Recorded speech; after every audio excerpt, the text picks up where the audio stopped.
Ayon po dito mga kababayan sa ating kaibigan na si Joshua Corpus, sabi po dito mga kababayan, PBBM, harap-harapang pinrangka yung mga mayors mga kababayan. Ito, pakinggan po natin. Napakaganda nito. Kaya binabalik ngayon natin, huwag kayong magpalampas ng project na hindi ninyo ina-accept. Puntahan ninyo yung city engineer ninyo, papuntahin ninyo. Yung municipal engineer ninyo, papuntahin ninyo.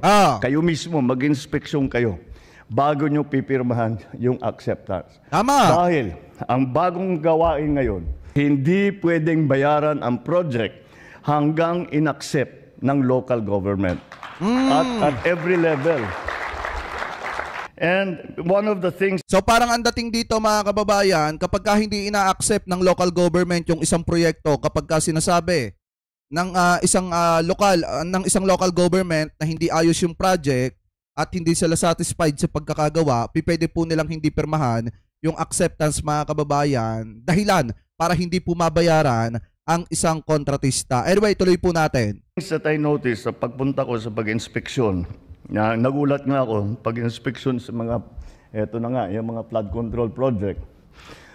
Kausap ko, hindi ko kinakausap masyado yung mga national official, yung mga DPWH, yung mga kontratista, hindi ko sila kinakausap. Lagi kong kinakausap yung barangay chairman. Kaya tanong ko sa barangay chairman, kailan nag-start tong project to? Sinong gumawa? Kailan natapos? Siyempre, silang nakakaalam. Dahil araw-araw nilang pinupuntahan yun. Araw-araw nila dinadaanan nila yung project o yung walang project. Diba? So, nagulat lang ako. Nung kausap ko yung isang chairman sa Bulacan, sabi niya, sir, wala nang approval, wala nang acceptance ngayon. Nagulat ako dahil ng governor ako, hindi namin tatanggapin ang project kung hindi accepted ng local government. Tama. Ngunit in the past, I don't know, last administration, tinanggal na yon. Ibig sabihin sa panahon ni dating Pangulong Duterte mga kababayan, tinanggalan niya ng karapatan ng mga local government na mag-inspeksyon ng isang proyekto mga kababayan at tinanggalan niya ang local government na mag-accept ng halimbawa ng isang kontraktor na gumagawa ng proyekto and then tinanggalan nung panahon ni dating Pangulong Duterte ng karapatan yung LGU na tingnan yung proyekto mga kababayan kung yun ba ay maayos or hindi. Sa madalit salita, tinanggalan nga ng karapatan na mag-imbestiga yung mga local government. So ngayon kung titingnan nyo, ano naging resulta? Pumalpak mga kababayan yung mga proyekto dahil nga ang nangyayari naiibigay na agad yung bayad sa mga kontratista at naiibigay na yung mga budget sa kanila, kaya kahit anong gawin nila doon sa proyekto, kung pumalpak man yan o hindi, hindi naman sila sisilipin ng mga local government, kaya okay lang. Hindi katulad po mga kababayan nung panahon na governor pa itong PBBM na kung saan bago maaprubahan yung isang proyekto, kung ito ba ay tatanggapin ng local government or hindi, bago mabayaran ng isang kontraktor, nakasalalay muna sa desisyon ng local government. So yan po yung nawala nung panahon ni dating Pangulong Duterte. Anyway, tuloy pa po natin. Kaya sabi ko, anong ginagawa? Basta darating sila dito. Sabi, may project sila. Hindi nakikipag-usap sa amin, hindi walang koordinasyon sa amin. Basta pupunta sila rito, gagawa sila ng gagawin nila, tapos aalis na lang, tapos na. Tapos makikita mo na lang, ang report sa Public Works, ang report sa amin, completed, bayad na. Alam na yun, nakangiti yung mga iba sa inyo, alam ninyo ito eh. Kaya binabalik ngayon natin, huwag kayong magpalampas ng project na hindi ninyo ina-accept. Puntahan ninyo yung city engineer ninyo, papuntahin ninyo. Yung municipal engineer ninyo, papuntahin ninyo. Kayo mismo, mag-inspeksyon kayo bago nyo pipirmahan yung acceptance. Dahil ang bagong gawain ngayon, sinabi ko sa Public Works, sa DBM, hindi pwedeng bayaran ang project Jeffrey Ramos, mega love shoutout hanggang in-accept ng local government at every level. Sabi nila may ano rin ang corruption yan. Kasi kung loko yung local executive, sasabihin, hindi ko pipirmahan yan hanggat meron ako. Di ba? O pwede, totoo nga naman. May possibility na ganun. Pero again, I go back to the fact na you have to deal, in local government, you have to deal with the people every single day. Tama. At hindi mo kayang bulahin ang tao kapag nandyan yung flood control project na giba-giba, na sira-sira, na hindi tapos. Hindi mo naman masasabi sa report, tapos. Hindi, sir, hindi tapos eh. Kaya't yan ang hinaharap ninyo. And that's the safety valve for me. Kaya't malakas ang loob ko. Sabi ko, as much as possible, yung ginagawa ng national government, para makarami tayo, gamitin natin ang local government. They're just waiting. They're just waiting to help. At saka may capability na yan. Meron naman yung mga ibang city, meron na mga cracking plant, meron na mga asphalt, marami na silang, dami na lang heavy equipment. Kaya na nilang gawin lahat, hindi marami sa trabaho na sinasabi natin. Kaya yung una, yan ang ating gagawin. Gagawin natin, siguro dahil nga sa pagka dumaan talaga ako bilang local executive ng probinsya, nakikita ko talaga kung ano yung mga wasted na opportunities na hindi natin pinagsasamantalahan. Tama.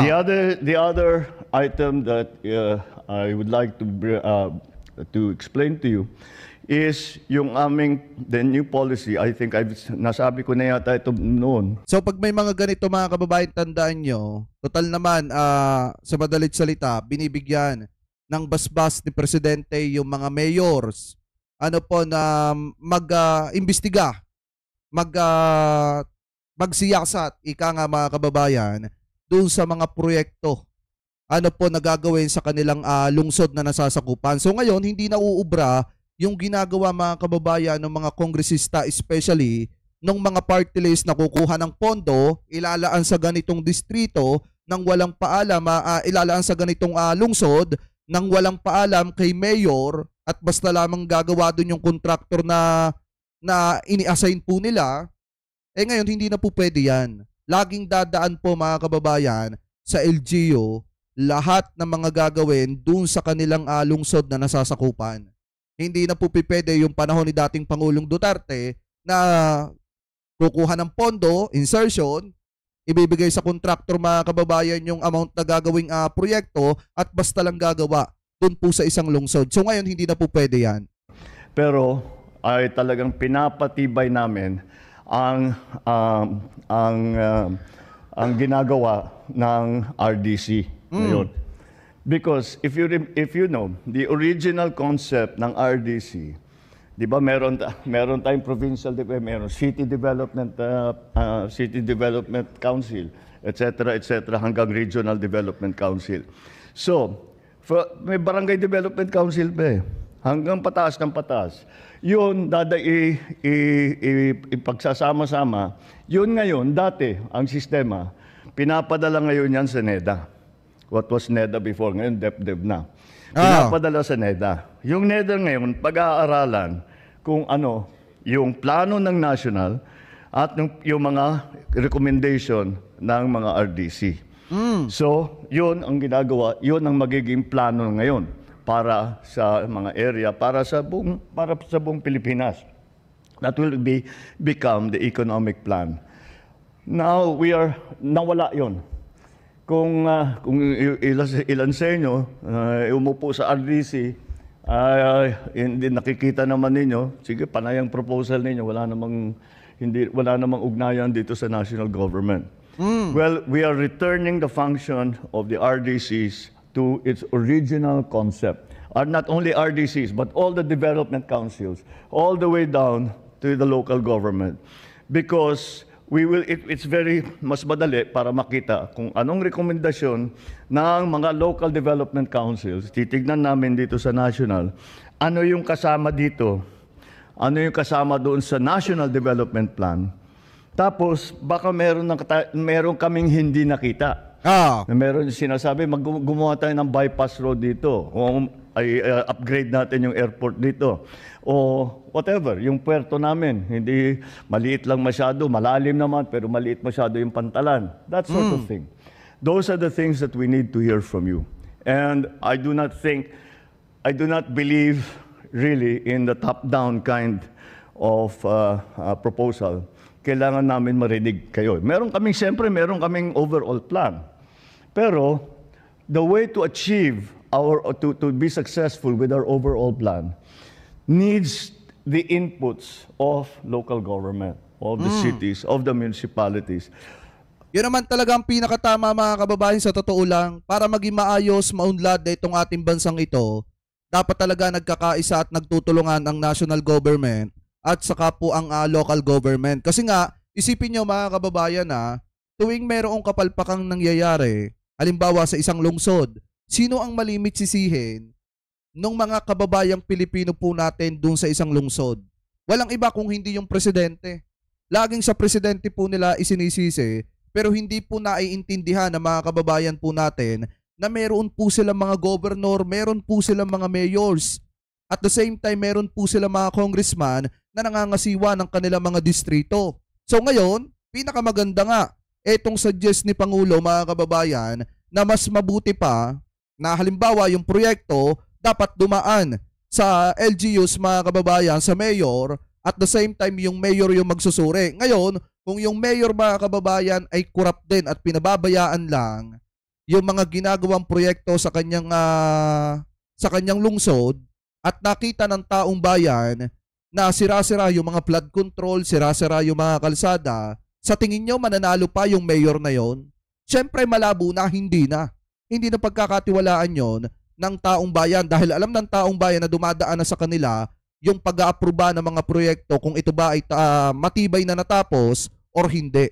At the same time, mga kababayan, mas maganda rin itong sinasabi ni Pangulo na dapat talaga ang national at saka ang local government ay nagtutulungan. Ano po ngayon, ituloy pa po natin. Even down to the barangay. So that's why this is very important. Because it is the coordination now between the national government. Ma'am Inday Rema, mega love shoutout po Watching from Qatar, Marcos kami mga Ilocano, Marcos the best president ever. Mega love shoutout po And the local government. And that is why kailangan na magtutulungan tayo. Tama. Magtulungan tayo. At ipakita natin na may mga lingkod bayan na tapat, na may kakayahan at tunay na naglilingkod sa bayan. Yan ang kinakailangan niya ng hinahanap ngayon ng taong bayan. Dahil siyempre, kahit papano, nakikita nila maraming katiwalian, maraming hindi magandang mangyayari. Kasi kanino pa sila tatakbo? I'm sure, kahit bago pa nangyari lahat ito, meron mga nagsusumbong na sa inyo. Nagsasabi, boss, meron silang ginawa rito. O meron daw ditong tulay. Wala naman tulay na ginawa. Meron daw dito na meron daw dito na bypass road. Ginawa lang mga 200 meters. Dapat 1 na kilometro yan. Yun, all of those things, those we need to hear about. And those we need for you to say, hindi pwede, you go there, hindi pwede. Hindi na pwede, can you imagine itong flood control na nagkagulo-gulo? Can you imagine? Yung mga mayor, yung pag pinupuntahan, dahil pumutok na nga lahat ito. Yung mga local government, mga executive, pinupuntahan yung project, ayaw papasukin ng kontraktor. Yung mayor ng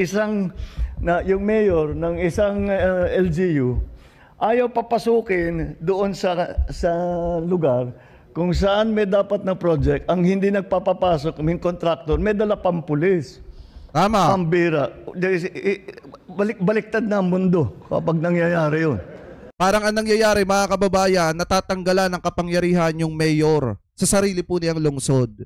Which is, alam naman po natin na kapag ikaw ay mayor ng sarili mong lungsod, ikaw ang tinatawag na ama ng lungsod mo. So ngayon, paano nga naman ang mangyayari doon kung yung isang mayor ay pagbabawalan ng isang kontraktor na makita yung proyekto na ginagawa doon sa kanyang lungsod na nasasakupan?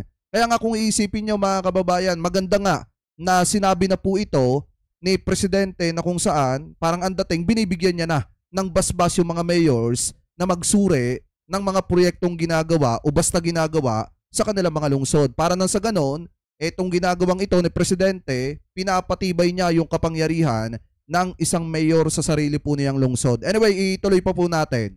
Hindi na tama, hindi na talaga dapat 'yun. Kaya wag kayong you speak up. Magsalita kayo.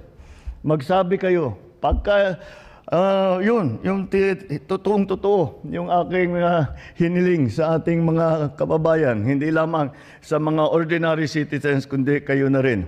Isumbong ninyo sa Pangulo kung ano man ang nakikita ninyo, ayaw na natin yan, hindi na tayo papayag dyan, gagawin natin ang lahat para matigil na lahat yan. Kaya, magkakibat tayo. We have to work together. We have to be in coordination. We have to continue to strengthen. Dahil walang synergy ang national government at saka local government kung hindi nagko-coordinate, kung hindi nag-uusap, kung hindi nag-uugnayan. Ngunit kapag naging matibay ang pagsasama ng national at saka local, ay makikita talaga natin, napakalaking bagay. Pagka nagyari yun, ang mathematics doon, hindi 1 plus 1 equals 2, 1 plus 1 equals 5 yun. Yung tinatawag na synergy. So let us work hard to achieve that, and we can do it. We can do it if we work hard, if we work together, and we remain committed to our service to the people. Not to ourselves, not to our party, but to the people. Maraming salamat at mabuhay kayong lahat. Mabuhay ang bagong Pilipinas. Oh, ayan. Diba? Tignan nyo kung gaano kagaling ng presidente natin. So ngayon, kawawa yung may mga insertion dyan. Kasi ang mangyayari dito mga kababayan, kakailanganin pa nila makiusap sa isang lungsod bago sila makapagpagawa ng proyekto po doon. Pero nalaman kung corrupt yung mayor, talagang oo.